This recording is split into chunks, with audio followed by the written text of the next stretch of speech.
Today we're going to be interviewing Dr. Darrel Turner, a forensic psychologist. I'll let him do his introductions here in just a second. So I write a blog under a pseudonym, which is lewispurdy.substack.com, and I'll put that link up here in a little bit.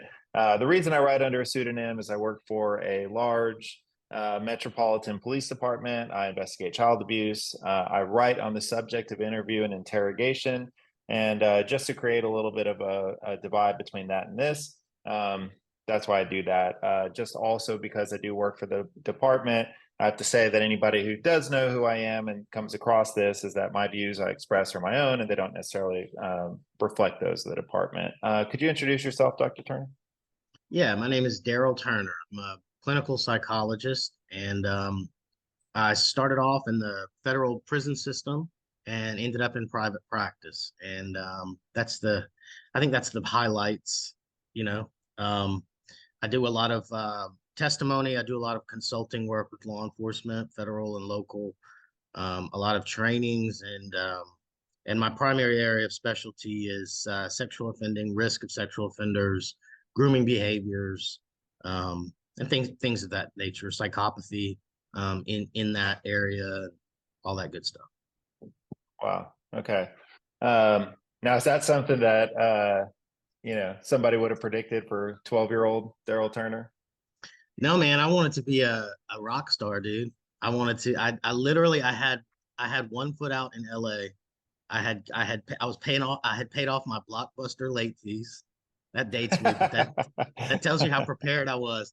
I paid off my Blockbuster late fees. I had a job lined up and a place to stay, and my girlfriend at the time got pregnant with my first son. And all of a sudden, the starving artist thing wasn't happening, and so it was time to finish up and do something. And then it led to all of this. So I think absolutely not. No one. I certainly would have never thought that. Okay, so the starving artist was replaced with a starving student, but I Yeah, guess the exactly. trajectory But was you know, better. when you're a starving student, you at least have Stanford loans. You know what I'm saying? You don't have help from the federal government when you're nodding off in an alley. So Okay, that sounds good. Okay, so one of the reasons why we wanted to talk, you and I have known each other for a while, and we both taught together over at Crimes Against Children conference, and that's why I was turned on to your APOD program. So if you could, little 10-minute synopsis. No, if somebody who doesn't know anything about APOD, tell us what the APOD is. okay, the APOD is a psychological instrument, but it's essentially a checklist. It's a one-page, 12-item checklist, and we've compared response patterns of individuals that are I should say, adult males that have been accused of a sexual offense against either an adult or a child, um, and it's an analysis of how they go about denying their guilt when they truly are guilty, as compared to two other groups. One group being a group of people that came in and admitted everything outright, and then another group that had been accused but was shown through DNA or polygraph, some kind of scientific, video recording somebody else was confessed or convicted, whatever, some clear reason why that department knew that this was a falsely accused individual, and was able to show that. So we compared. It took me 10 years. And law enforcement from all over the country was gracious enough to provide us with interviews of them, video interviews of them with these individuals, and then we were able to split them into groups. It was I wanted to do it not in a situation where I was conducting the interviews. I wanted it to be, if it did work, or whatever the results that we got, I wanted it to be because it was universal. So, you got interviews from the 80s and the 20 teens, and you've got good cop, bad cop, read technique. You got everything going on, and it's just how it's just how the suspects respond. And then what we found is that there's just a very, very black and white difference in the way that guilty people deny, even when asked the same questions, and people that truly are innocent and how they deny. And so I was hoping that there would be an effect there. You have to assume as a scientist that there's not going to be, and then prove yourself wrong in every way. And what I ended up with was numbers that were way stronger than what I was expecting. Um, Way stronger than what I was expecting. I mean, I thought there would be considerable overlap, but that, one type of score might suggest deception versus another type of score, but the numbers are a little alarming, and in a good way, because it's the implications of that are that it would be helpful to law enforcement, helpful to people that are falsely accused, helpful to victims. Yeah. You're saying that you went out and you got a bunch of Yeah. interviews from law enforcement Yeah. all over the country, and that it took you 10 years because Yeah. gathering those interviews, I think Yeah. particularly it was difficult finding the ones that were proven to be innocent. If I Yeah. remember correctly, that was Right. your I big was I was told by one detective early on when I was collecting data that, his response was, "You're asking for unicorns. Those are so rare." And then if they are, not pursued, very often it's because there wasn't enough evidence or the DA's office wouldn't take it or something like that. So the ramifications of the numbers being so strong are really good for what the instrument can do. Um, and we also I designed it so that it was very conservatively made. So these are not me doing the interviews. They're not scored by people that knew what the outcome of the interview was. So I would receive this from law enforcement and they would say, okay, these 8 guy ultimately confessed, but this is him denying.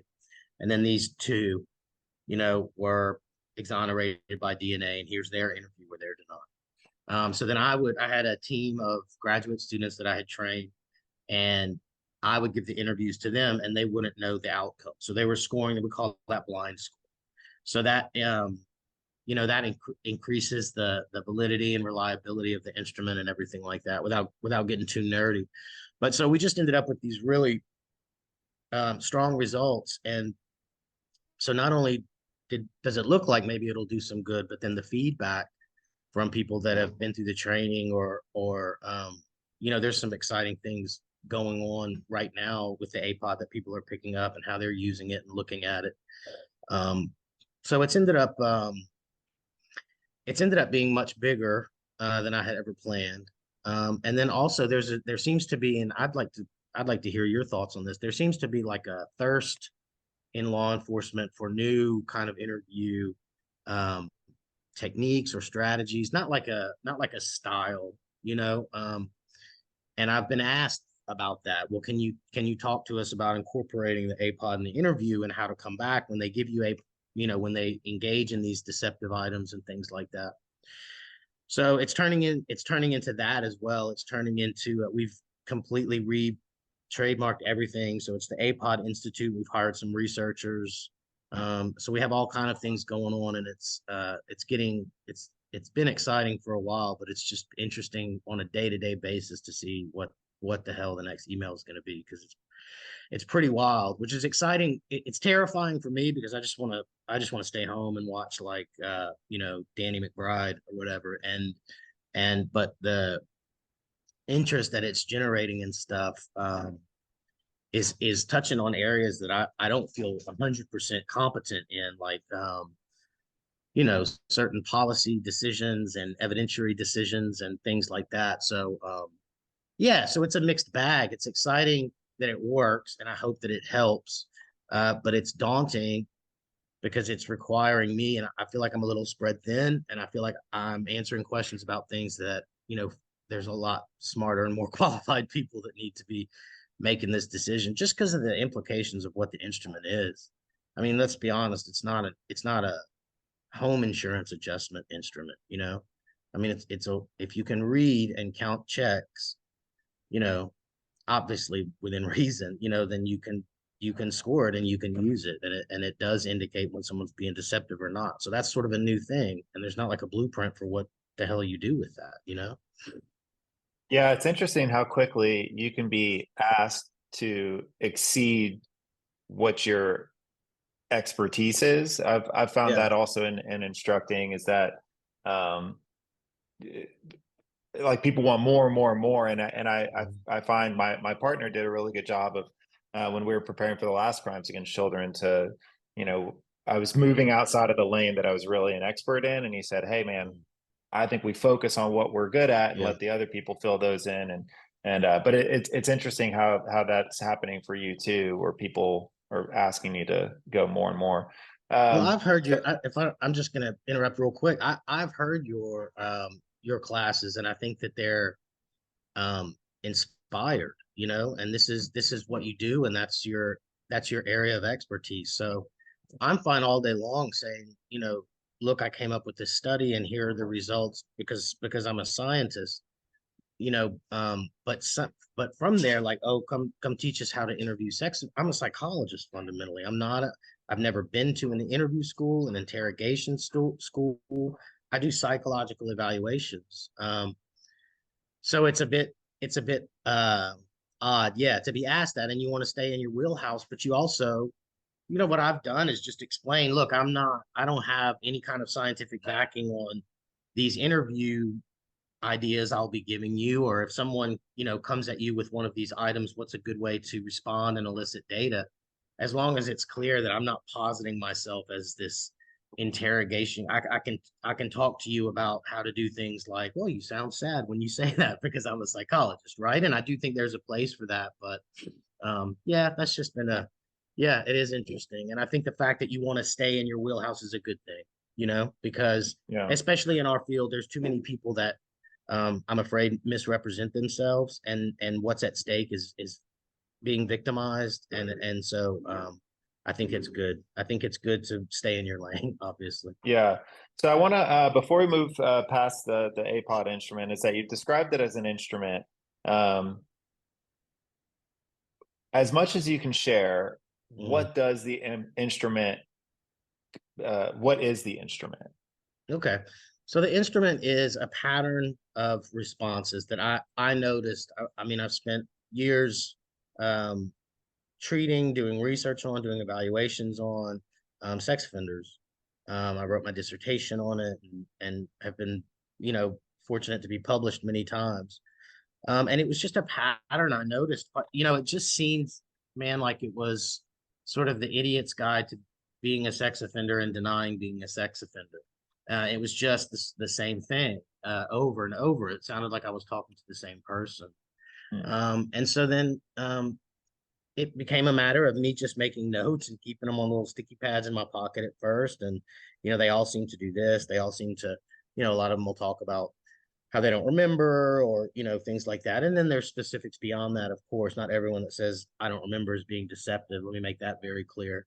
Um, but and what it does is it shows that when an adult male is accused of a sex offense and he's denying it, there are 12 types of denial, approaches to denial, in which they engage. And the average the most common score on the people that were being deceptive, that were guilty, was an 8 out of 12. So they use a lot of them over the course of their interview. It's not like if you hear one or two.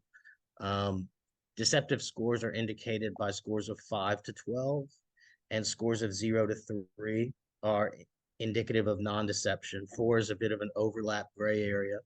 So as you're talking to this person, you're not asking them specific questions for the purpose of eliciting or not eliciting APOD items. You're just doing your interview the way you've done it your entire career. Um, you can score other people's interviews. We do in training, we do the Prince Andrew BBC interview, because it has nothing to do with what you're saying, I mean, she's not even law enforcement, um, and um, and it's a tool, that allows, um, the idea is to bring some science and some math to an area where there wasn't any previously, where it's kind of my ability to detect your bullshit and your confidence as to whether or not I'm going to buy that said bullshit, right? So instead of officers going home, and I mean, all kind of different people are using it now, and just kind of sitting with that, well, it's on me and it's my gut and there's so much at stake.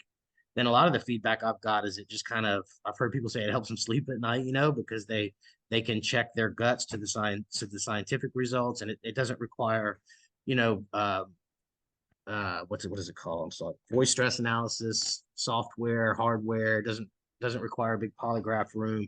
It's something that people can use kind of on the fly.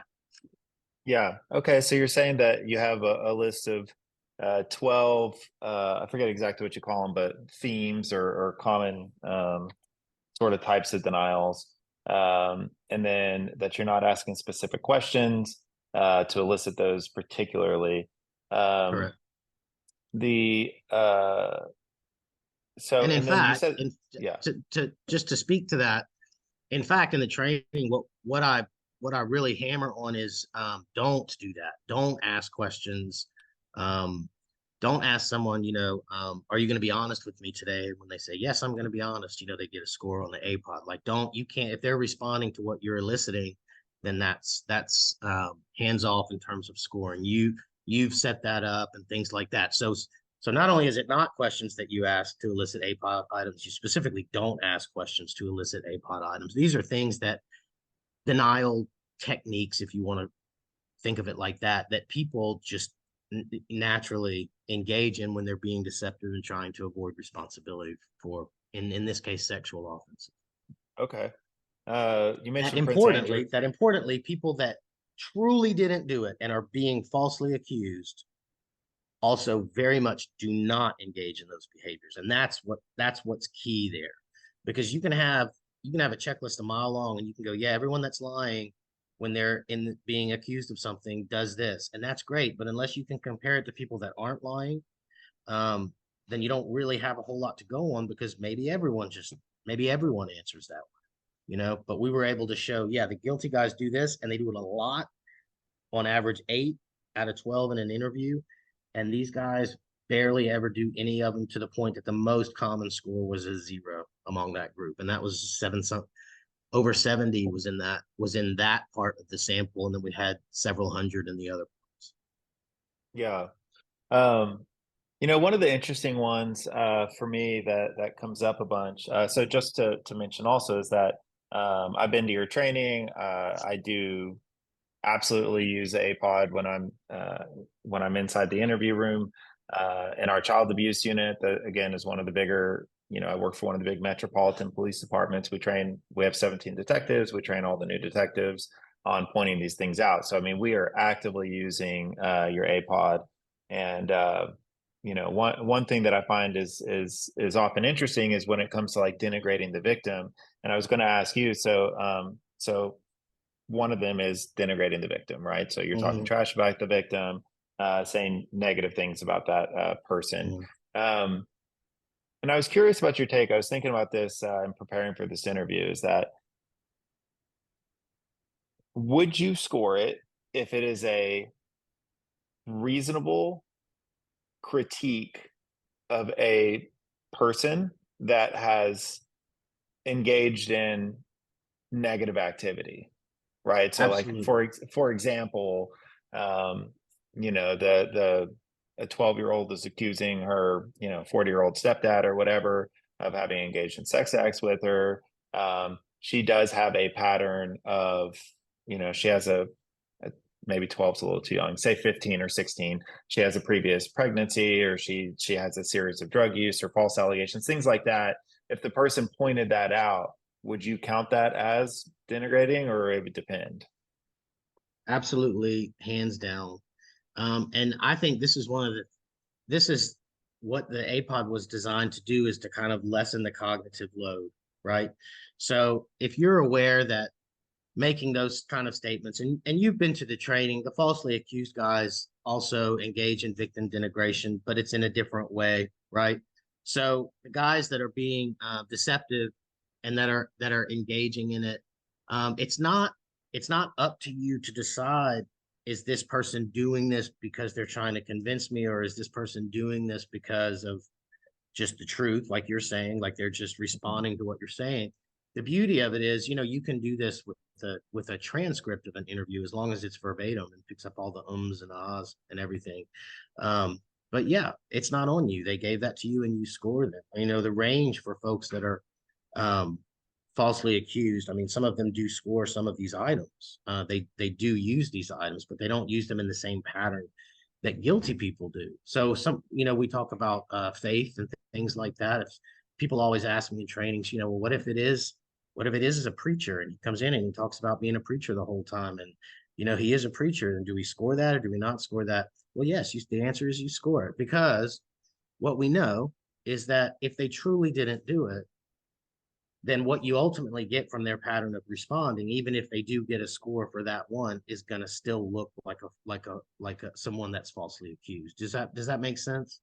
Yeah, it does. Yeah, I hear what you're So it's saying. not on us to determine when they're telling us some of the things that these guys say about their victims, and some of the things we hear on a day-to-day basis that most people will just think, what? I can't believe they say that. That's crazy. It's not up to us to go, well, are they delusional? Is it a mental disorder? Are they just lying to get at it? We just score it. We score it on the APOD. We score what they say, and it's the total score that will give you um, an indication of what they're looking like in terms of their pattern. That's a great Okay. question, though. No, so all of the interviews that you used in your peer-reviewed study came from outside law enforcement? Yes. Okay. Because I've definitely spent time thinking about it, and I don't think I knew that specific fact, because there are some times where I'll think, well, I know that when sex offenders are in prison, part of their potential for parole or whatever is that they have to accept responsibility. And so they go around admitting stuff that they never would have before going Mhm. inside. And so, of course, that would skew the results. But you're saying that all of the interviews that you're scoring came from outside. Right, came from outside. And also, when I do provide trainings on, interviewing and using the APOD in that sense, um, excuse me, um, the in my career, um, the majority of sex offenders that I or accused sex offenders that I talk to are facing some kind of sanction. They're either going to trial and they're about to be potentially convicted, or I do work in a state that has civil commitment laws. So these are guys that have served a sentence, sometimes multiple sentence, for multiple sexually violent offenses, and are being considered for being remanded into an inpatient hospital that they cannot leave as a result of the fact that they're a danger to other people, and they go through treatment and things like that. So this just came up at a training I gave last week. So I think it's very interesting that you bring this up, and a good point.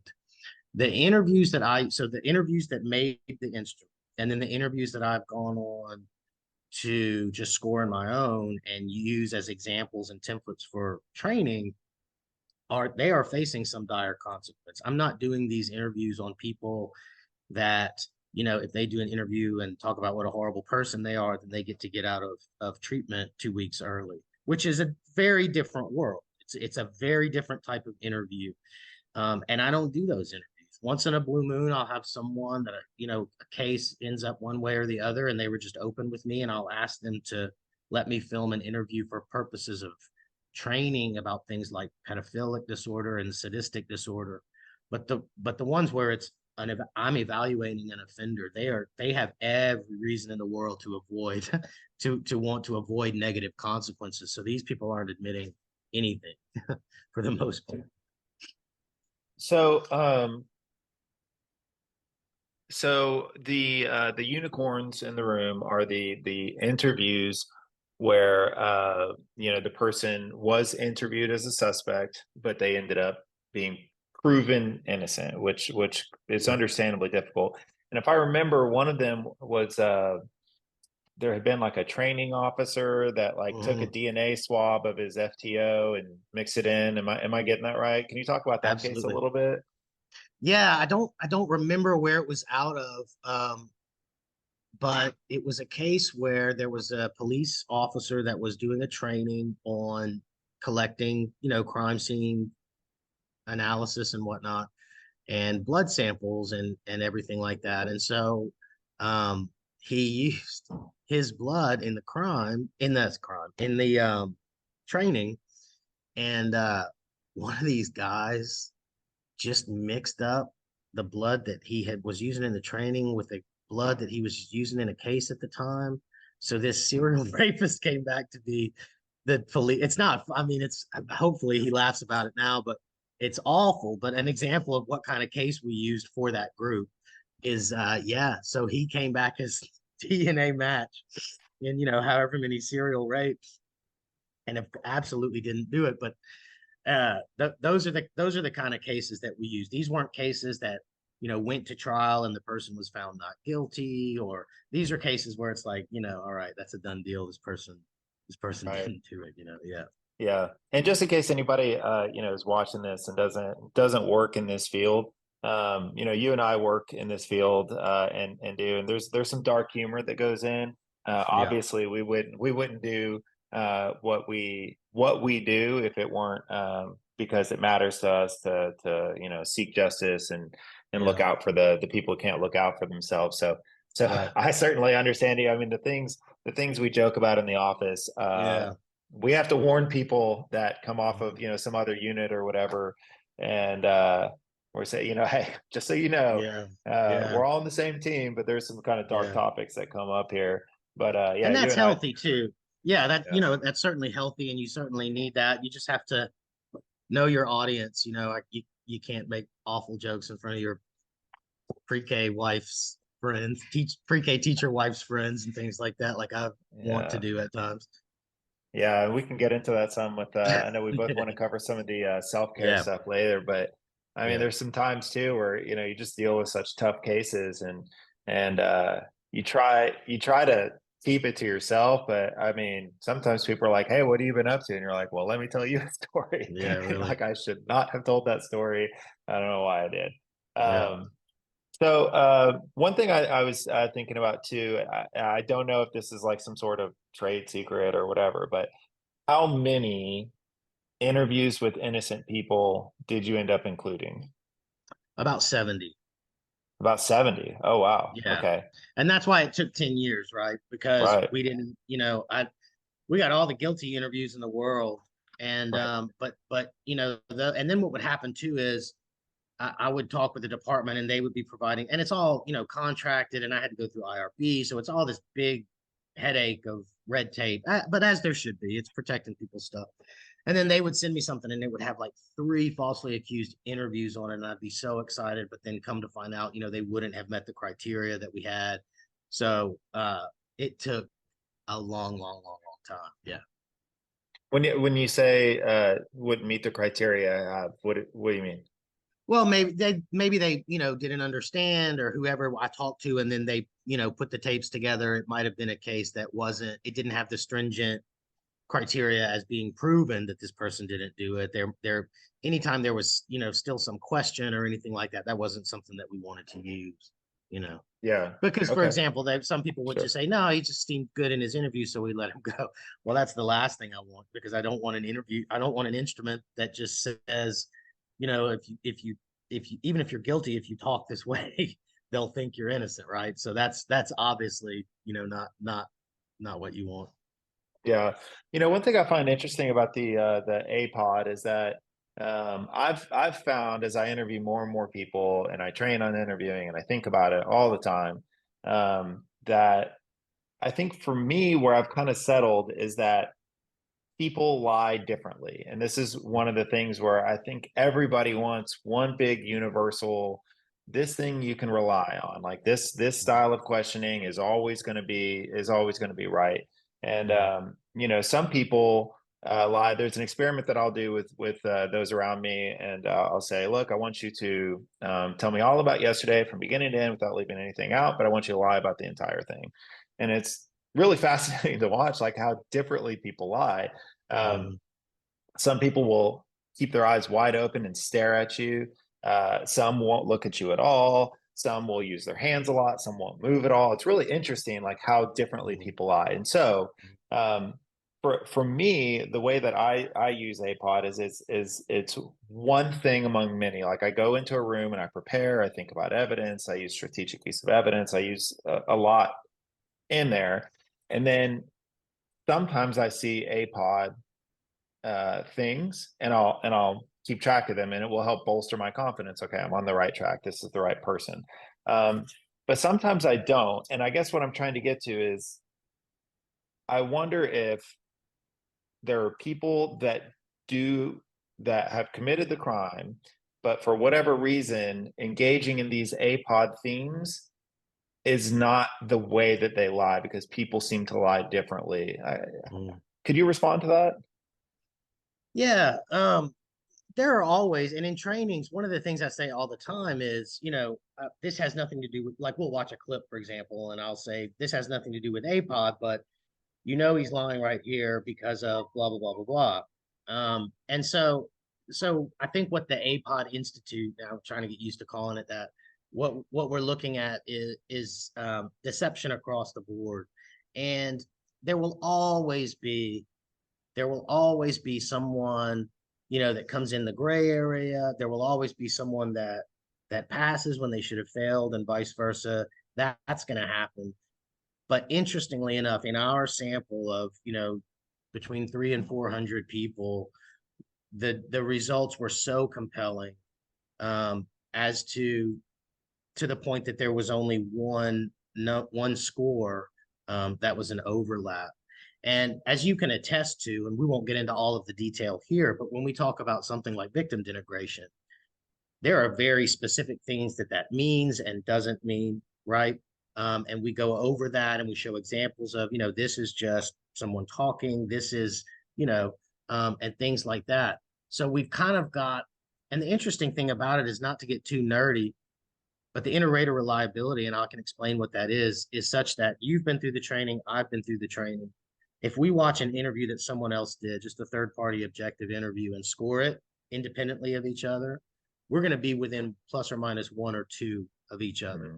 And I think some of that is because when I had a graduate student help me and do the initial data analysis. And what we found initially was that we had combined a lot of items, that needed to be parsed out. So something like hedge phrases and honesty, and so whatever we originally kind of had in one place, but then it parses it out, like, well, this is really good, and that's just data. That's not anyone's idea.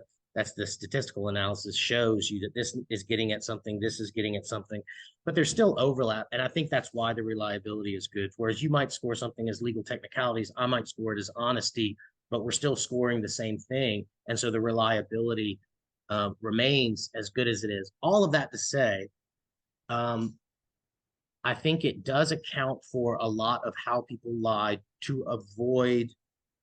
I had someone tell me, so there's a research team. We can talk about this later if you want, but they're starting a research project with the APOD and domestic violence cases.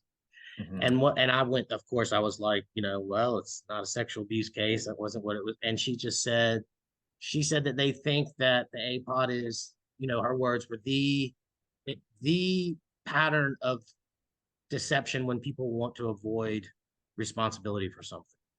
And that's a really big statement like that. I couldn't imagine hearing that. But in that respect, it is a consistent pattern, man. And for it to not just be, yeah, that, if you hear this or this, that's a lie, and if you don't, it's not a lie. But to see they're going to give you this pattern, they're going to touch on all of these things, they're going to do all of this, and these people just either aren't, or they're going to do it to a very in a very different way that looks very differently.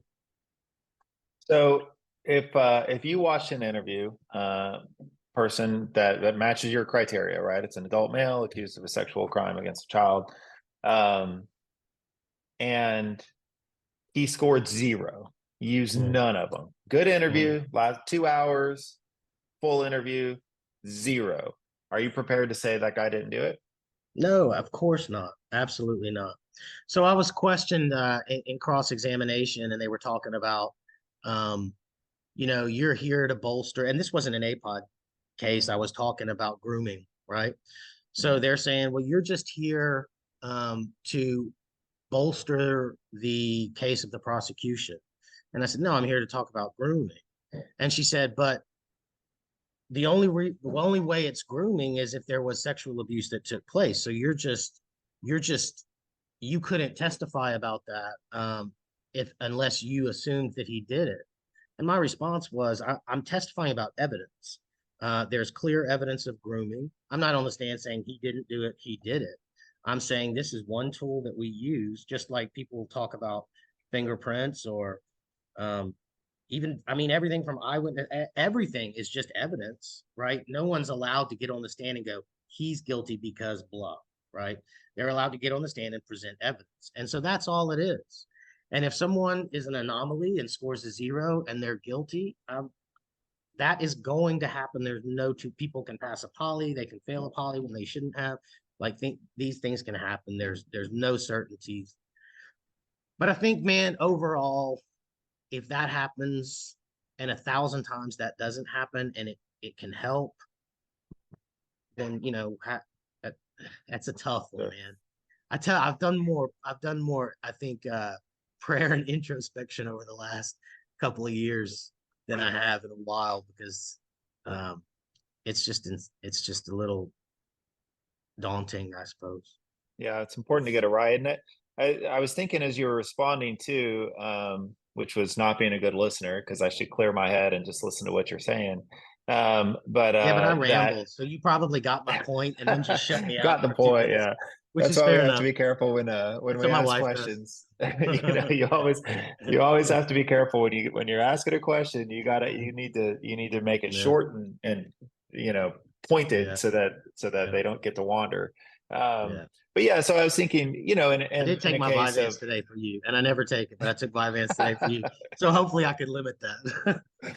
um, but I was thinking, there could be a rape case and where DNA is left, and there could be a rape case where DNA is not left behind. And the fact that it's not left behind doesn't mean there wasn't a rape, just Sure. as. So I mean, I guess it'd be the kind of similar thing. It's interesting how Mhm. with the APOD, whereas that this may exist, and when it Mhm. exists, I guess when it exists, and you see 5+, you're prepared to say that it's highly correlated with deception, or how would you Absolutely. regard that? Yeah. Okay, This so it's this highly person is correlated with deception. Yeah, this score indicates that the person was being deceptive. And that's no Okay. different from a malingering test where we say this score indicated that the person is feigning memory loss. I mean, there's Hmm. really good tests like that in the field, you know. And you're not saying he did it because he's feigning this or he didn't do it. You're just saying his score indicated he was being deceptive. And also the other thing too is I don't think I, I certainly didn't intend, and I hope this is never the case, that someone's going to interview someone, score an APOD, and then decide what to do on the case based on that. I've never, I mean, that's ridiculous, right? You're almost laughing. Like I've never gotten feedback where that was the case. Usually it's, you know, we were going to let it go or we were going to shut the interview down, but my partner told me I was already at a 6 and I hadn't been counting, so we kept going um and things of that nature. It just kind of helps you um it just provides you a little math for your gut, man. You know, Right. and it can ultimately um, maybe help make decisions about where to apply resources, where to focus resources and time, meaning time, attention, money, all of that. Right. But no, it's certainly a tool. Someone doesn't take a polygraph and as soon as it's over, the case is shut down and the arrest is made or not made based on the result. I mean, no, what do? You go back in and talk to them and you say, hey, you looks like you're being deceptive. Let's talk about this some more. Sure. Yeah, I think that's a fair way to look at it. So It's a conversation starter. yeah, It yeah, it works sure great at is. parties. Yeah, yeah. Who doesn't want to get cornered and talk about child sexual abuse? Yeah, Yeah. it's where have my friends is the senior child abuse detective. We were at his birthday party the other day, and there was a mixing of people that were not all involved in the investigation of child sex crimes, and it showed. It showed Yeah. mixing on what would be talked about. Um, Yeah. so this is a question that I had I thought of yesterday, and I think we're kind of touching on this. So have you used the APOD to exonerate someone? I've used the APOD in a case where I so locally, which for me is in Louisiana. I had just to be very specific, it's in Louisiana. And I had a judge ask I'm me gonna mail you to, a package. yeah, just Louisiana. Yeah, APOD Institute, LA. No, but anyway, she asked me to weigh in on a case because it was an allegation of sexual abuse against the father, and it was a custody proceeding. And there were the kind of elements in the case that we would have accepted this guy in our falsely accused group, right? And so he had passed multiple polygraphs. She had refused a polygraph, and just on and on and on. And I interviewed him. I watched an interview with him, and I interviewed him twice myself. And his total score on the APOD was a 1. And she had been making anyway. It was a falsely accused case, and I went in and testified about the APOD and whatnot. And this is a civil case, but he was ultimately, in conjunction with everything else, he was ultimately awarded with custody of his children, which was the right move. He was a decent man, and she was very much not. And I think the girl was being abused in other ways at her house. So yeah, so not exonerate, but that was a civil case. I don't know that the APOD ever would exonerate anyone. I think it would just be a part of a piece of evidence, against them. Right. No, that seems fair. I know that I don't know. It's the ones. So many of them are obvious. You investigate these cases, and you're like, okay, like once Mhm. you get to the end, you gather the evidence. It's clear. But man, the ones that and the ones that I lose sleep over at least are the ones where it's like I don't know, and I've got three of them right now that really there's some strong evidence for, some strong evidence against, and you're just kind of I don't know, man. Mhm. So, but I'm glad to have the APOD is one thing that can help us there. So right now, the types of crimes it's rated for are adult males sexually offending against children, uh, And adults. and adults. Okay, good. Right. So what crime types do you hope to see it rated for in the future? Um, I would be very interested to see it used perhaps with some modification in CSAM only cases.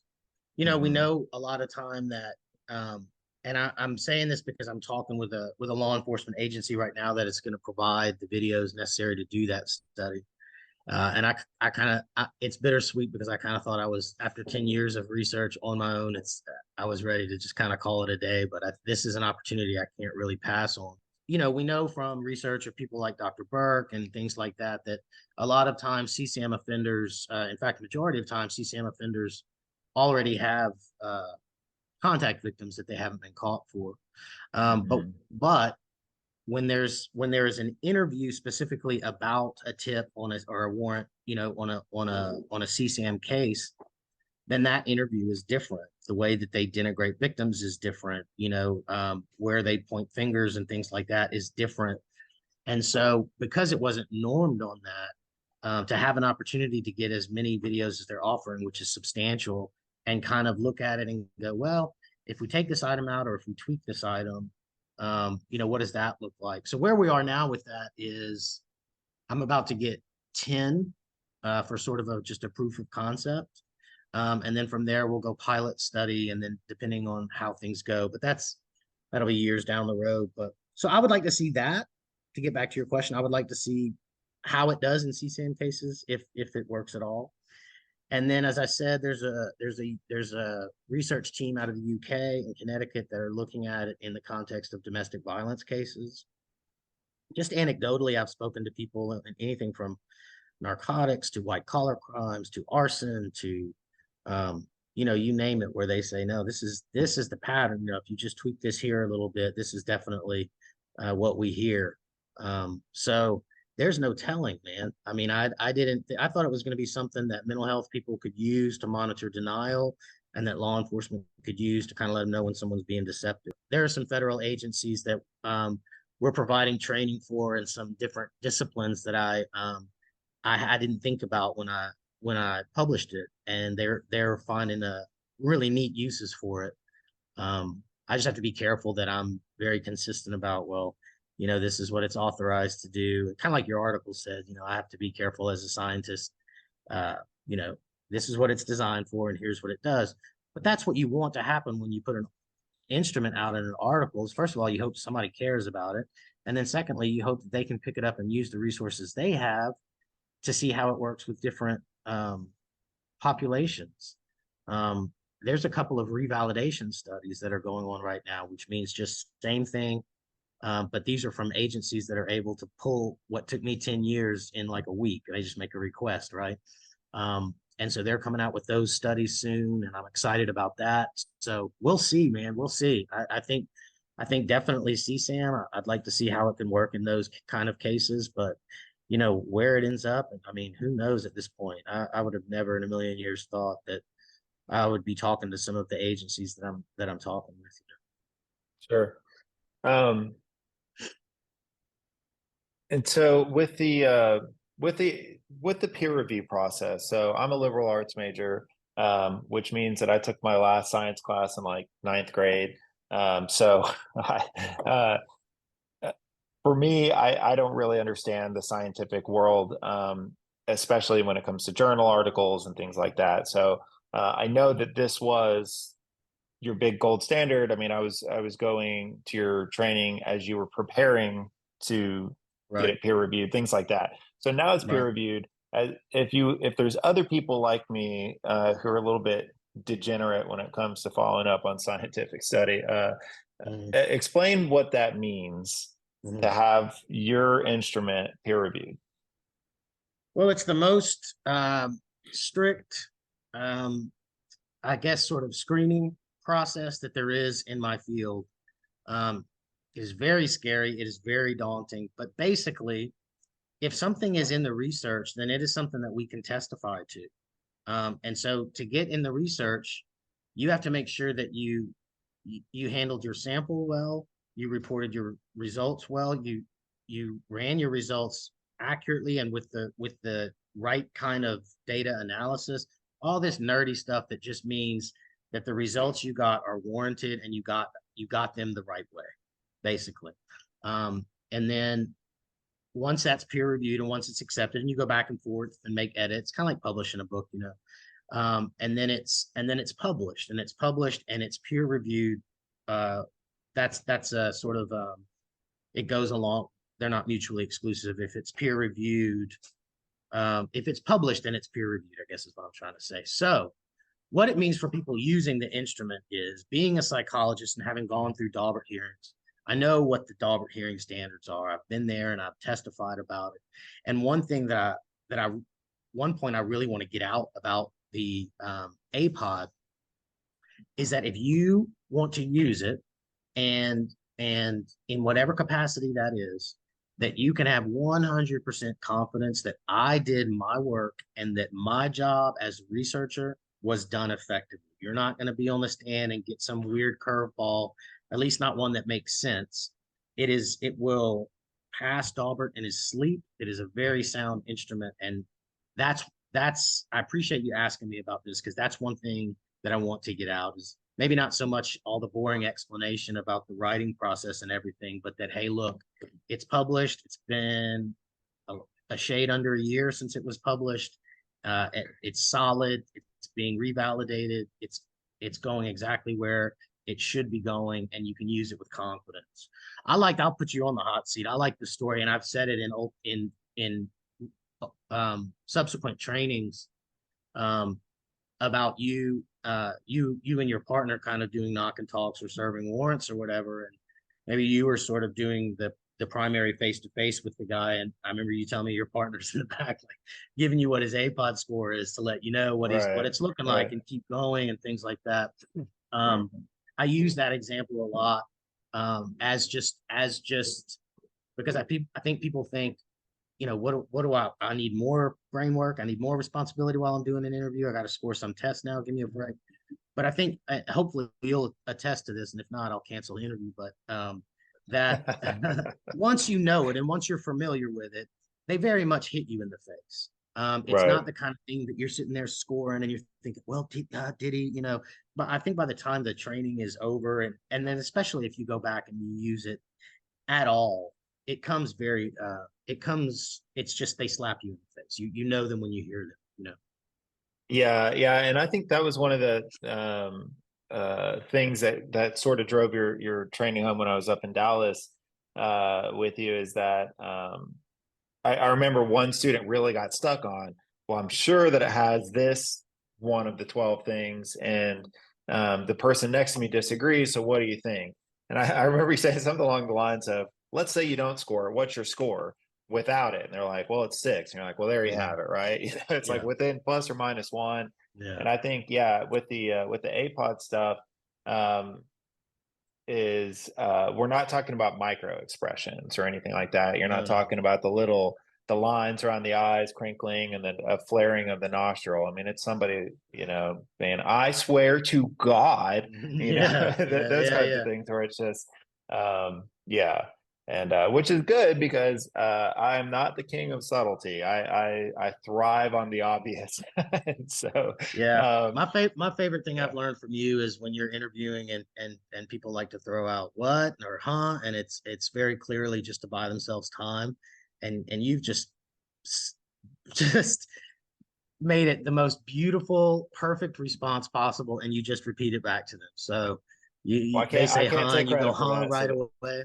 Well, you've yeah, mastered it, that's and I've had to practice it, and it's I've ended up practicing it on my wife and kids. So it's been yeah, it, but I'm getting to where I'm a little better with it. yeah. I know So it's so bad. so Yeah. just to make sure I get full credit to that, that's the double hunt. That comes from Dr. Rhodes, who has his own Okay. his own instructional thing. But I use it, and Yeah, it's what great. I've done to make my home life okay is instead of doing the double hunt back at them, is I pause and I when they say, what'd you say?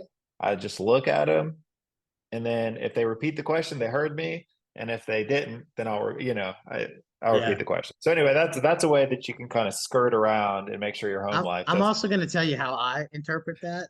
Yeah, They are so well trained to not say huh or what that you don't even have to do it back to them. They catch themselves yeah, doing it. You yeah. know? No, it's Yeah. it's fascinating how good a technique that can be, Yeah. and that's what it is. There's so many little techniques, Yeah. which brings me back to also I was wondering, have you been in touch with Albert Fry at all? No, I don't know who that is. Yeah, so his last name is spelled Vrij, Fry. His first name is Aldert.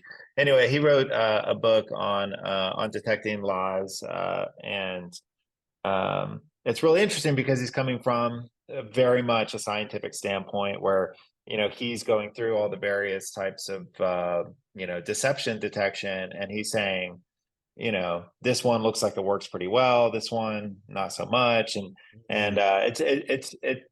it would be interesting to if y'all talked, because he is very much like when it comes to I have multiple PhDs that read my blog, Mhm. and all of the PhDs that are involved in this like deception detection, sort of area, they all reference Alderbrai, all of them. And so it'd Mhm. be something interesting for you maybe if y'all, linked up, because he'll do stuff like for his book, and I'll send you a link to the book, but he'll talk about scan, for example, like scientific content analysis, and that's where they go through the written statements from people and what sort of linguistics they're using, things like that, Yeah. and he'll rate it, of saying, you know he looks at the studies and he says this looks like it works, this looks like it doesn't work, or whatever.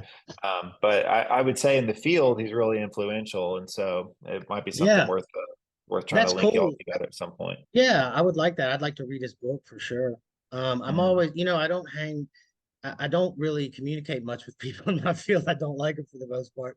All my friends are like wannabe MMA fighters and bartenders. So, people ask me that a lot about, this person or that person are familiar with, and I guess it's negligent of me, but I don't. But that sounds very interesting, especially if he's taken because, like, looking up and to the left. I mean, these are things that people teach, but they don't necessarily have the kind of data behind them that it would be something that even half the time or a little over half the time is valid. So that would be cool, to see just an analysis of what works and what doesn't work and stuff. Yeah. Yeah, I think in terms of getting your stuff out, I mean, of the police officers that I've been around that have been to your training, there's immediate buy-in. So I mean, you've you've got the appeal to the police officer side, but then I assume that kind of PhD whatever side of that, those are the people that are probably behind making policy decisions. I mean, one of the ladies, Maria Hartwig, she's the one who came up with strategic use of evidence,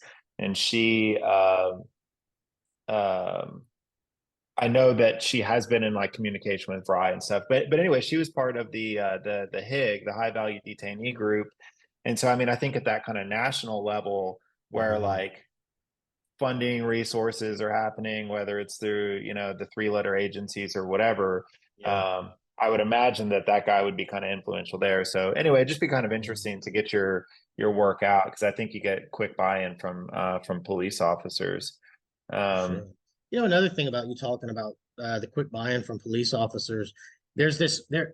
I talked to my wife about this. There's this moment in most of the trainings where, here I am, this hippy dippy psychologist coming in to talk to law enforcement about, how to do their job and whatnot, and there seems to be this pivotal moment with the people that I can suss out immediately as being like, all right, okay, I got to get through this, and let me see if I can fall asleep without him knowing.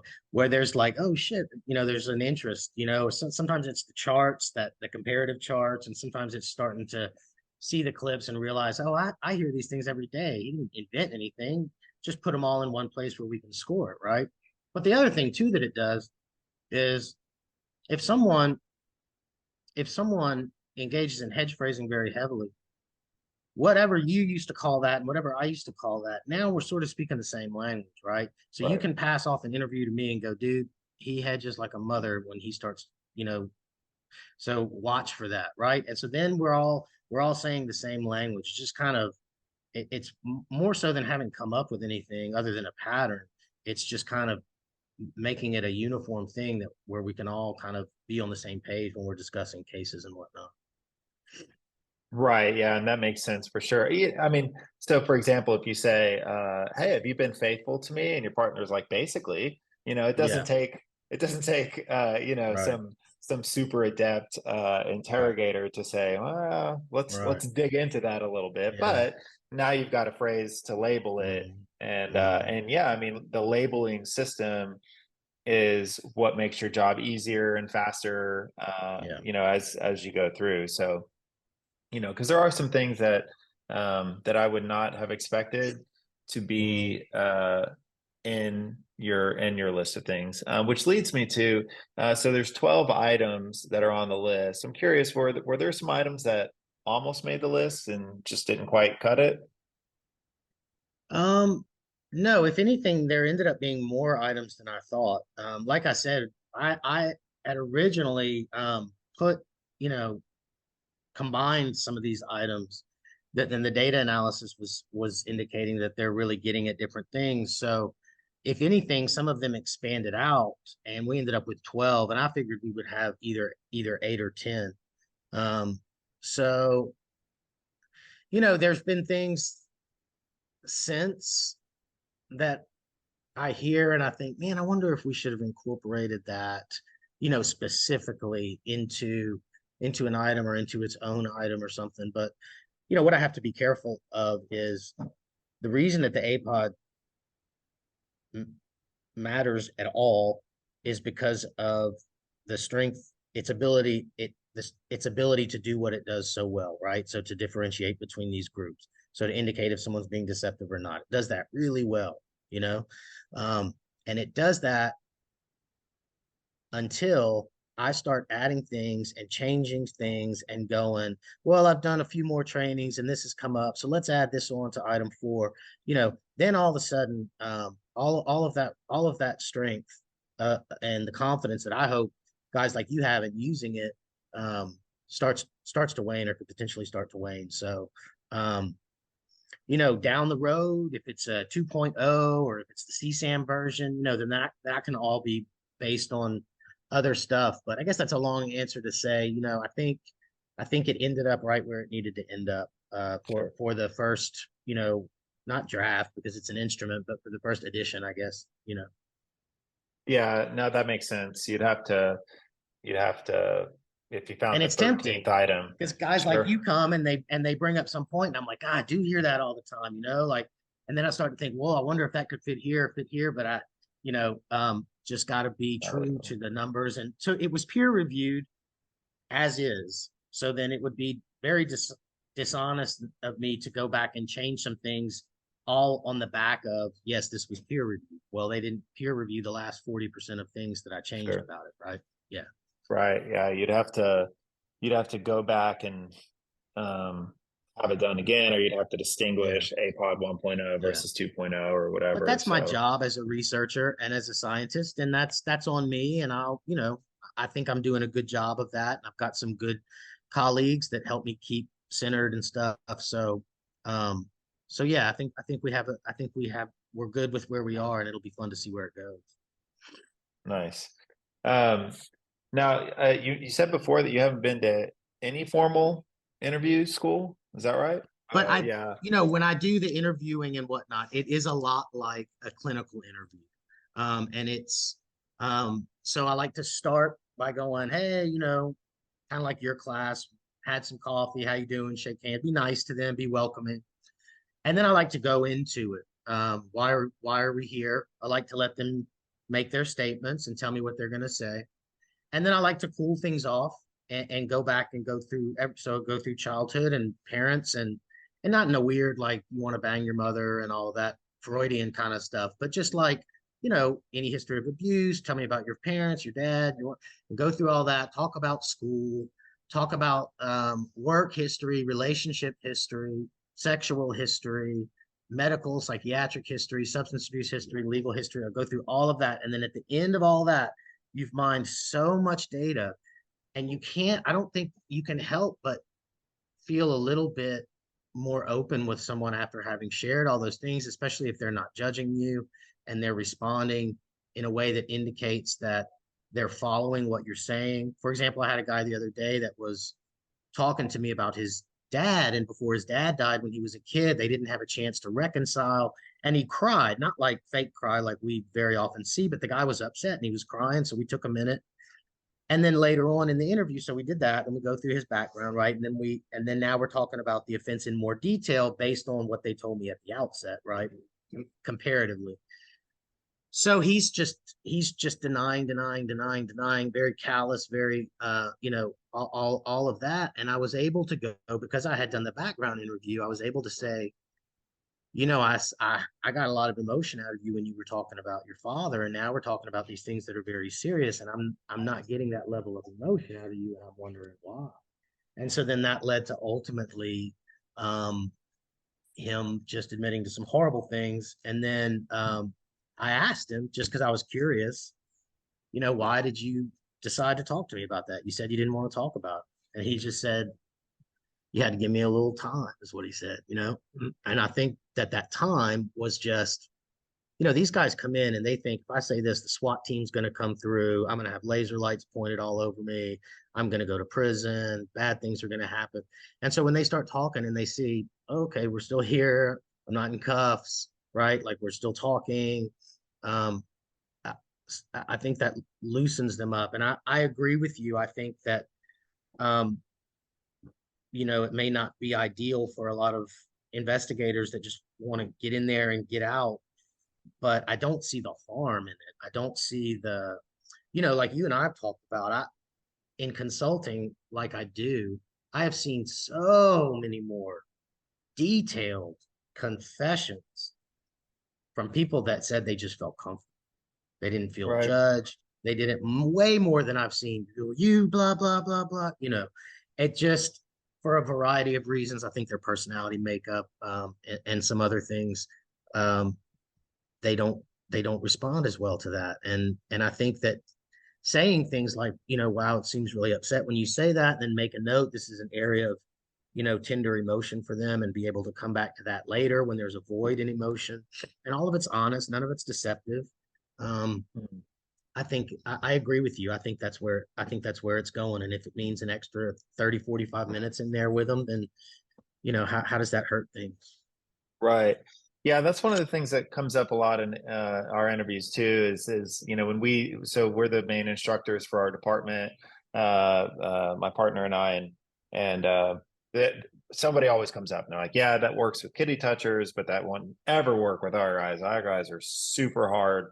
Mm, These guys are tough." And I disagree. I mm, think uh, I don't think that you should be using, Homeric language with a thug, a Mhm. robber. I think but in terms of treating them like a person, drawing out, building rapport, doing those kinds of things, the reason why we teach what we teach is that it's more effective. And if it were more effective to ask rapid fire questions and talk to somebody in a way that, I don't know, that were threatening, if it were more Mhm. effective and if it were legal, then okay, whatever, I'll do that. But one, it's going to be quasi. It might get your interview suppressed anyway, so the legality on the threatening of it also. Um, uh, but it's not effective. It is not Mhm. effective, and the thing that is more effective is to take some time, build rapport, and then ask people questions that let them talk about Mhm. themselves in that way. And the more they talk and the less you talk, the more you're getting. Which Exactly. which which leads me to something that I found, and it's a kind of a pet topic of mine. So I'm curious if this is something that you've come across.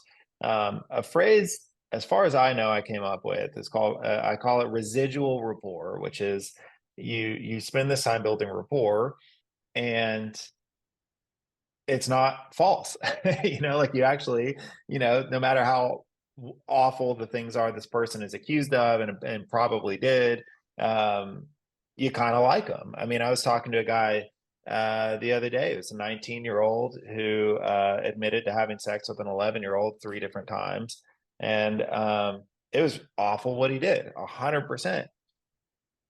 But I also kind of liked him, and Mhm. so the where residual rapport comes in when I talk about it is that we have to be careful of making sure we still accomplish the mission, which is getting Mhm. on for my interviews is to get the truth and in a way that's legally acceptable and practical and all those things.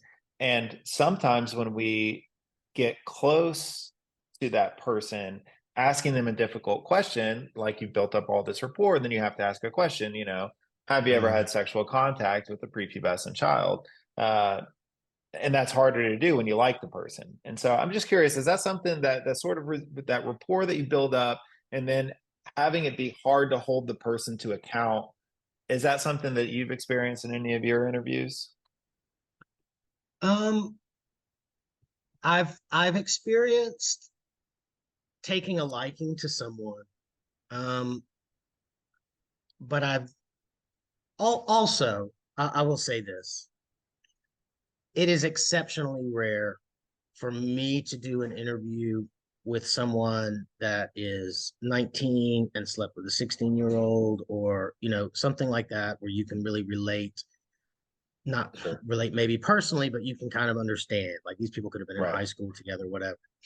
So I have cases like that where, yeah, sure, I, I find myself feeling that this is a person I can relate to more than the awful, sadistic, serial rapists, pedophilic, whatever, torturers that I work with. Because by the time I'm brought in on a case, it's an awful case, right? So I have very few of those. But I'll say two things. Number one, I do find myself falling victim to psychopathic manipulation at times and Hmm. superficial charm. And I leave an interview going, oh, it's not such a bad guy. And then you give it a few days, as you know, and you revisit and you look at things, and then you're scoring things and you're like, wow, because those are the, I guess, best psychopaths are the ones that you don't see coming, right? Or the ones whose superficial charm and whatnot isn't so superficial that it's just creepy. But I've never had a problem holding someone accountable for anything that they say to me in an evaluation or interview or anything like that, um, because I genuinely liked the person or something. Um, I can always make a comment in my report, this, I don't see predatory behavior here. I think this was kind of whatever, Hmm. but um, I've been working recently on taking taking myself out of an interview, just my personal, if I'm talking with someone, or my need to get the last word or whatever, just kind of taking that out and just presenting and coming in as very open. And I'm going to tell you something: if there, so you're talking about residual rapport. I've never heard that term before. It makes a lot of sense. I think the psychological version of that would be transference, countertransference. Mm, okay. Um, in therapy, right, which is very different from an interview. But what that is like with the APOD trainings, when we talk about hedge phrases, it's frustrating to you. It's frustrating to not be able to get a straight answer. So listen to that frustration and let it set off an alarm in your head that I'm getting frustrated for a reason. What is that reason? Let me focus in on what they're saying. So that's more of how, I approach that. I've had people that are clearly very low risk. They just did something awful and stupid, but no one was hurt. There was no victimization.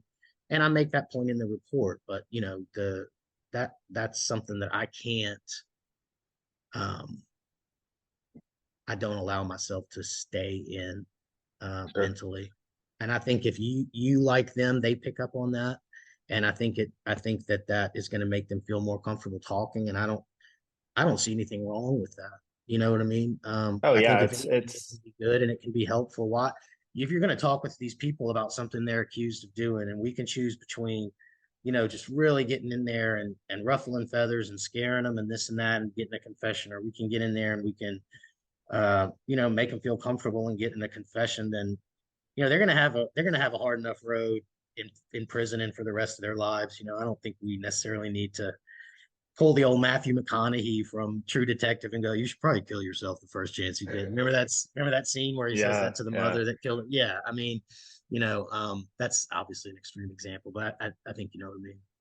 Yeah, there's not much good interviewing that I see on TV. I was even watching some old Um, X-Files recently, and it was Mulder or whatever was choking a guy out while he's interrogating yeah, him, and you're like, they yeah, must have had Scully. If they got yeah, Scully, then obviously Mulder's going to do whatever. But you're yeah, looking at it, you're like, is this what y'all think goes on in the room? Because it's not that. yeah, It's definitely not exactly. that. So I have one more main question I want to get to, and then I want to cover. We talked about a couple topics we wanted to cover also. Um, so you're inside the room, and APOD scores combined with whatever other skills you may have, you've decided they're lying, or it's highly statistically probable that they're lying, or whatever Sure. science speak you want to use. Then what? Well, I think very much like talking to someone and interviewing someone or interrogating someone, and then um, so you're interviewing me. I've lied and gotten away with stuff my whole life, and I surround myself with people that buy my lies and don't confront me, right? So my confidence going into this interview with you is through the roof. I'm nervous, but I this is what I've done my whole life, right? And you're the same way. You know this case in and out. You've already sat down and done some kind of psychological profile of this kid or this I'm sorry this guy. As I get older, I find myself calling people kid more. So Sure. yeah, so you've done all that. So y'all are both at extreme confidence and you're going in there. And at some point, think about in interviews where you've gone, well, how would you feel about taking a polygraph? Sometimes just that option. Just now, all of a sudden, there's some silence in the room. It's not my ability to get one over on you. It's not your ability to detect me getting one over on you. It's some science. It's a machine. It's math, right? And so I wonder, and I don't know about the efficacy of just saying, I'm scoring you on this instrument and you're scoring exactly like people that are deceptive because they're guilty. How do you explain that to me? Why are you scoring that way? Um, I think that might be an effective avenue, but I don't know because I've not seen that in practice. Um, but I would recommend it, and I do recommend it in trainings. I think all they can tell you is, well, I don't care. It's not going to hurt anything, right? But it might just turn up the heat enough and take it away from their narcissistic belief that they've got you snowed. And then it becomes a little bit more of an evens playing field, even though I just mean internally. So that's my thought about that. I don't know. I don't address that in training. Um, but there's just been some really cool examples.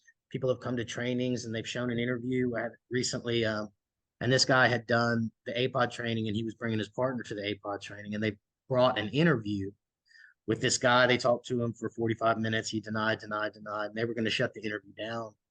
And he looks at his partner, and his partner goes, he's at a 6. So they kept talking to him. And you see this because they brought it to the training, and then he ultimately confesses, right? Now, that's not because of the APOD, that's because of these detectives. But if it can provide any, I think that's going to be what it does best, is just kind of go, oh, let's we're getting some numbers, we're getting some results here that we need to kind of stick here for a little bit, and then see what comes from there. So, yeah, Okay, that's useful to know. And that kind of connects back also to the towards the beginning of the interview where we talked about kind of staying in our own lanes and things like that. And that's yeah. not necessarily your lane. Something I talk Do you about with think that my, I'm go ahead. curious, and you can do what you want with this on the final draft or whatever. Have you ever done that? Have you ever scored an APOD? You're talking with a guy, but he's still not giving it up, and you're like, dude, you've got a higher score than most people that are lying on this instrument So I'm scoring you. I don't know if I've done it with APOds specifically, like in terms of enunciating that to them. But I have, depending. So people are generally rational or emotional. I find that rational people respond to specifics on saying, "Look, man, like I've spent my career detecting deception. I train on this. I'm somebody who gets out there and talks. I train other people around me, and there's a number of reasons why I know that you're lying, which can be, for example, let me direct your attention back to this, and then I'll list out the things, right? So rational people respond to that, and it can. I've had mixed results with it, where you say, for example, I noted these nonverbal behaviors at this point. Knowing what I know at that specific question, it's obvious that you're lying there. And then you kind of go through, and if you've got the goods, like, they're not going to remember how their body moved at the time or whatever. Um, and so I feel like I've done it with APOD too, but only with rational people, because in my experience with emotional people, um, is that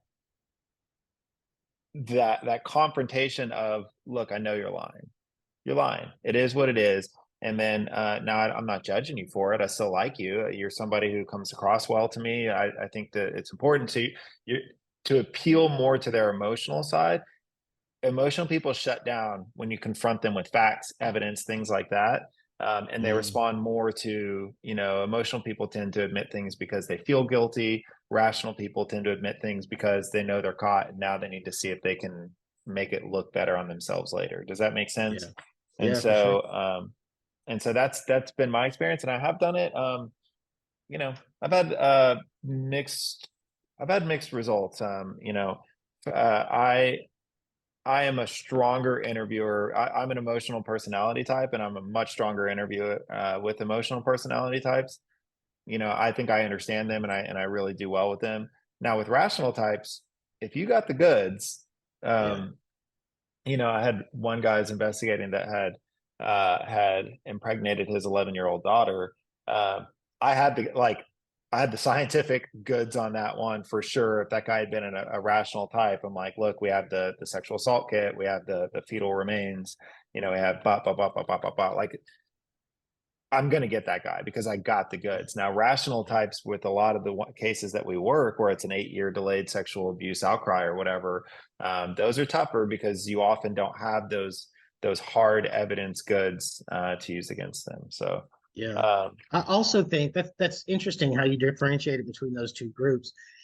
If I'm remembering the two groups correctly, I would say that I deal 0.01% of the time with emotional people, where any kind of appeal to do the right thing, give them closure, look at what you've done, anything that's just fall that literally it is trying to um, appeal to a part of the brain that doesn't work in very psychopathic individuals. And so I see more cases where I think it might be effective to call to attention the fact that you're scoring an instrument, as opposed to, like you said, the emotional kind where you can just, because most of the people I talk to are very psychopathic. And so for me to go, look, these poor family just wants whatever, they're not even listening right, to right. as soon as I went, Yeah. they've shut off, right?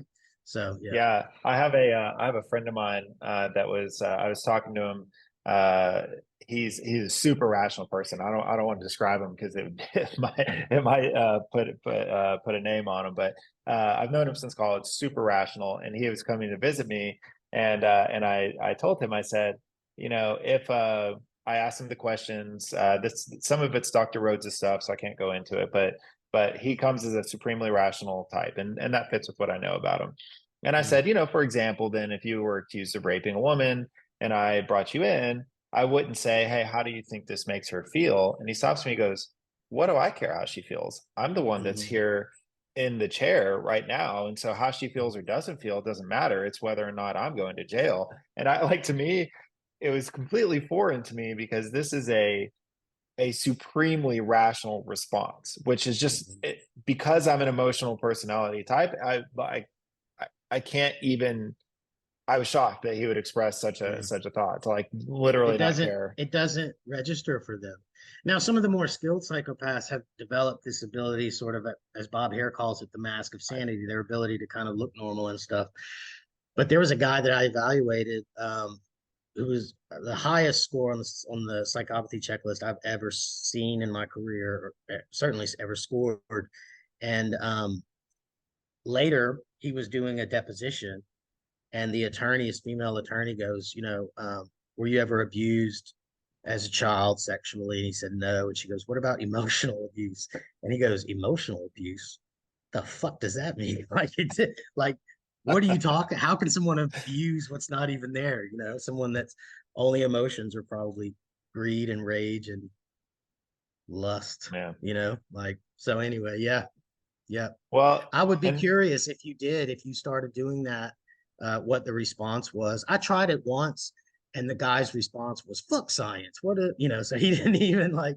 There was just nothing. So, but yeah, it would be interesting to have a larger sample of that and see how it yeah, works. yeah, I'll definitely get back with you on that Yeah, and talk to cool. my people about it. So since we're talking about emotions and some people that lack emotions, it kind of segues well into something that we both talked about, which is self-care type topic. So you and Mhm. I obviously deal with incredibly difficult subjects. I mean, just in our pre-recorded interview, you know, I was talking about a case I'm dealing with a gang rape, basically, of a 6-year-old child. And Mm. you not to be a one-upsman or anything, but you said that you're literally dealing with a case with a 3-year-old child, That was a and it's joke. just I was being a and one-upsman. That was a joke when I yeah, said that. so Yeah, and again, you know, both of us, since we're in this field, I mean, it's dark humor, but we do it yeah, because we care, and yeah. so the subject is so dark. I'd be curious to know what sort of self-care tips you have. I know that for me, I lost sleep when I first went to child abuse as a detective, and it was because I kept thinking, oh my god, like if I don't get this case filed fast enough, then they're going to have access to this kid, and what's going to happen, and I was, my head was spinning, and Mhm. I'm a usually very quiet mind kind of person, so it was upsetting, and I finally realized, I said, okay, I'm investigating an alleged historical criminal incident. um, this ongoing safety of that kid is between the family and CPS. I literally do not have control over it, and this case should not have control over that. And so I don't have control over it. It's up to them. And since then, I've I've slept great. You know, no matter how dark it is. And so, what sort of self care tips do you have to help take care of yourself? Um, this is such an important topic. This is why we didn't just organically get here. We talked about this ahead of time. We both wanted to make a point of talking about this. I think the most important thing to do when you're one of the most important things to do when you're talking to groups of law enforcement or attorneys or whoever that does this kind of work, um, I think just some normalizing that, your fear that you're going to completely screw your kids up because of your paranoia and overprotection, is a normal fear. As I've done these APOD trainings all over the country, I've incorporated more and more, of this mental health self-care type stuff. And there are people, granted, that are experts on the type of treatment required and the numbers and everything like that. And I'm more just of, look, here's what burnout is. It's hard to not be burnout in this job. Burnout is not necessarily like a alive or dead type thing. There's stages of burnout, and you can be burnout about aspects of your job. And when someone comes to me and says, like I feel like something's different, or how do I know when I'm burnt out? My response is that, like, just kind of to make light of it. I'm like, hey, we're all burnt out. It's just, how well are we still functioning? But what I'm seeing is more and more supervisors and more units are providing more access to resources for their employees, which is it, exceedingly important. One of the biggest variables in whether or not someone will benefit and seek treatment and whatnot for burnout is what they view as their support from their supervisors. So if you're a supervisor, just be aware, as you did when you weren't a supervisor, um, that people are afraid to tell you. People are afraid that you're going to think they're weak and that they're not cut out for this job because it's a very, very difficult job. But one of the problems that we're running into is the burnout rates and trauma that people are dealing with, vicarious trauma, secondary trauma, in some cases, primary trauma, is debilitating, and it impacts a person's ability to do this work. And then that person either leaves or does something else, and that creates a vacuum where people that may not necessarily have this calling and the constitution to kind of do this work end up filling those gaps. So we spent a lot of time talking about, if you can't sit with your back to the door in a restaurant, and if you think that, if your children have never been to a sleepover because you're convinced every father in your neighborhood is a pedophile, and so on and so forth, that you're not alone. You're not. I had a lady in a meeting that we were doing mental health care at the end of it, and she raised her hand and she said that she and her husband were thinking about having kids, but they were thinking that they weren't going to have kids because they both worked in the field, and they were so afraid that they were going to mess their kids up. And my response to that was, I think the man upstairs put this one in my head, but you know, has anyone else in this room, and there's like 150 people, had that thought before or since you've had children? And like, however many people raised their hand. And then I said, how many of you wish now that you wouldn't have had those children? And none of them raised their hand. So that was really good for her to just kind of see and normalize that, my discomfort in these situations or whatever doesn't make me use damaged goods. I frequently tell people, if you tell me you're not worried or bothered at all by this job, then I'm generally more concerned than I am if you are, you know. Um, but being aware of it and talking with coworkers about it and looking out for each other, recognizing changes over time. That's key to recognizing this sort of slippery slope of burnout and whatnot. Is changes over time. Is your spouse or your family telling you that you're different? Do you feel different? Are you isolating more? Significant weight gain, weight loss. A lot of symptoms similar to depression. But frankly, I think I'm considerably older than you. I think our generation's job is to try to help the next generation, because I think we're all a little too late to the game. Not too late, but the damage is done. We didn't look out for ourselves for all this time, and then now we are, and that's great, and that'll make it better. But I think that it's incumbent on us to really change I don't want to be on a soapbox, man. I really don't. But to just change the narrative around problems in this job, mental problems and emotional problems in this job, because they're more normal than they are rare. And if that's the case, then it should be something that we openly discuss and that people feel comfortable finding information out on and learning about, and maybe even seeking treatment for. There's different types of specific treatment for different types of trauma. So I'm not here officially saying go to this therapy or that or whatever, but you should have someone, your department should have someone that can get you into the kind of treatment you need based on your needs. So I just think that that's really important to me. Really important. Yeah. There's a lot of really unfortunate burnout in this field. I know people. I know people. I've dealt with it. It's just super tough. It's super tough. It's the worst, darkest type of stuff you can see and hear and deal with. It just is. Yeah.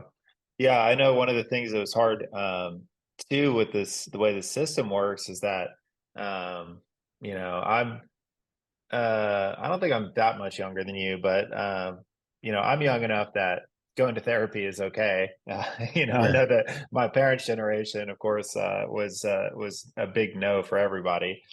Uh, but what's crazy though is that I had a therapist that I was seeing, caught her all up on all my shit. There we go. And then she said, "Hey, look, I'm not taking your insurance anymore. It'll be $180 a session or whatever." Mm, And so that was the end of that.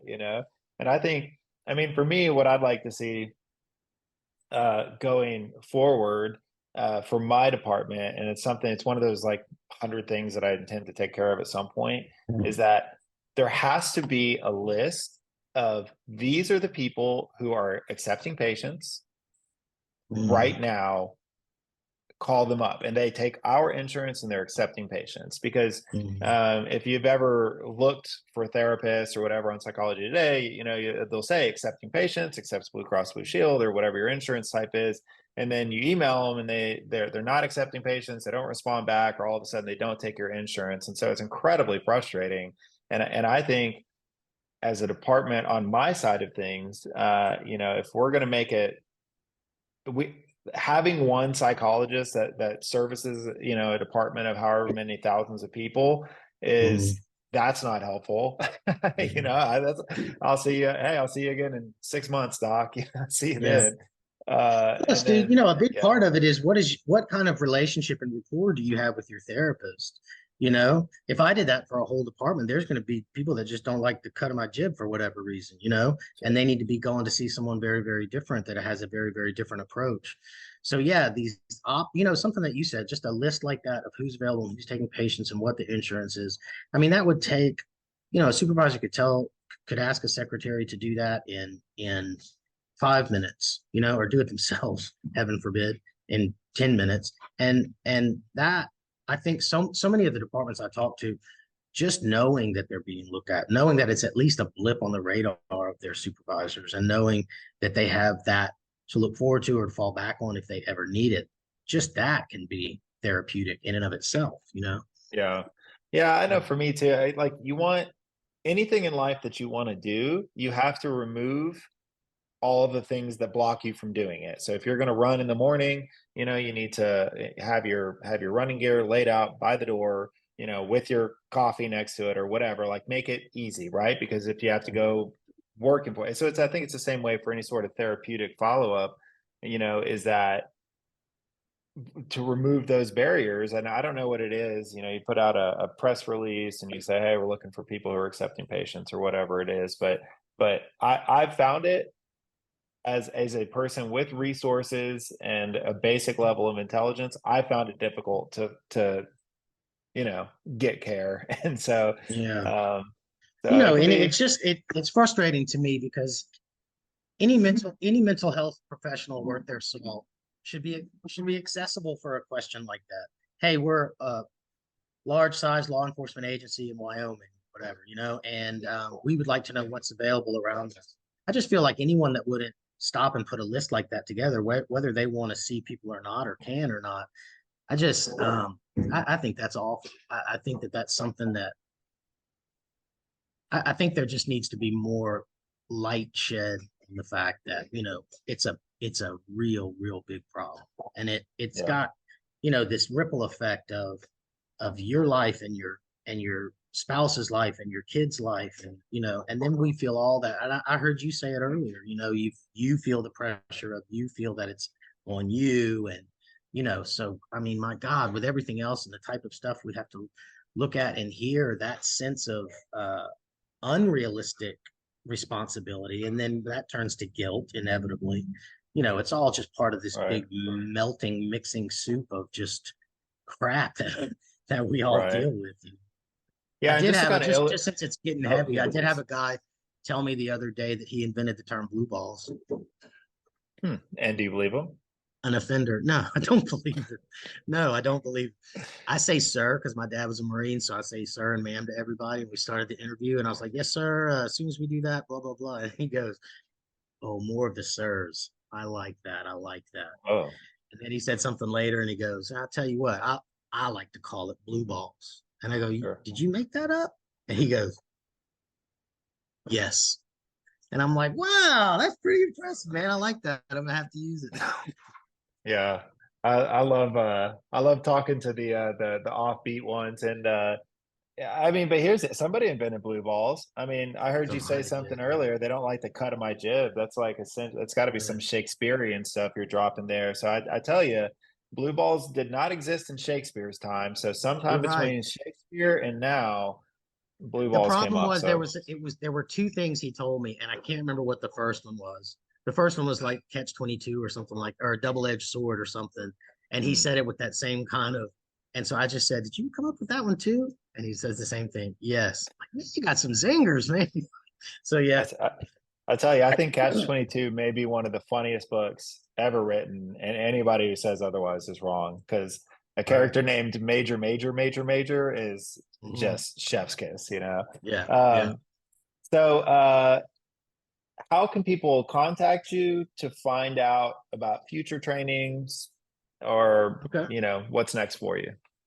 Our website is turnerforensic.psychology.com, and we have all of the information on that website about upcoming trainings, about what's going on just in terms of research and things, some updates to the manual. So that's another thing too. When you come to the training, then you're in our database as certified on the APOD, and so then we stay in touch, and as new editions of the manual and whatnot come out, we uh, correct little mistakes here and there. Then those folks get that as well. But Turner Forensic Psychology, there's one of the menu things there is APOD, and Mhm. um, and you can find out all about it, and you can contact us through there.